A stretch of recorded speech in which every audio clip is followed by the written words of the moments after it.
சிவன் மீது கொண்ட பக்தியால் யானையால் நுழைய முடியாத 70 மாடக் கோயில்களை கட்டினான் கோச்செங்க சோழன்.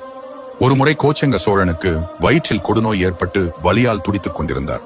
அப்போது நோய் தீர 3 தலைவிருட்சம் உள்ள இடத்தில் கோவிலை கட்டு எனும் அசரீரி ஒலி கேட்டது. அவர் 3 தலைவிருட்சத்தையும் ஒரே இடத்தில் கண்டு சிவாலயம் கட்டத் தொடங்கினார். ஆனால் கோவிலின் சுவர் தினமும் இடிந்து விழுந்து கொண்டிருந்தது. இதைக் கண்டு மனம் வருந்திய மன்னன் சிவபெருமானை வணங்கி இதற்கு தீர்வு வேண்டும் என கேட்டார். அப்போது ஒரு அசரீரி ஒளி தோன்றி 1000 ஏழைகளுக்கு அன்னதானம் செய்தால் இக்குறை தீரும் என கூறியது. அதன்படி மன்னனும் அன்னதானம் போட தினமும் அன்னதானத்தில் 999 நபர்களே உணவருந்தினர். ஒரு இலை மீதம் இருந்தது. மன்னன் கண்கலங்கி ஏன் தினமும் ஒருவர் குறைகிறார், இதற்கு வழி கூறுங்கள் என சிவனை வேண்டினார். சிவபெருமான் 48வது நாள் 1000ல் ஒருவராக வயதானவராக அன்னதானத்தில் அமர்ந்தார். அவரிடம் மன்னன் தங்களுக்கு எந்த ஊர் என கேட்டார்.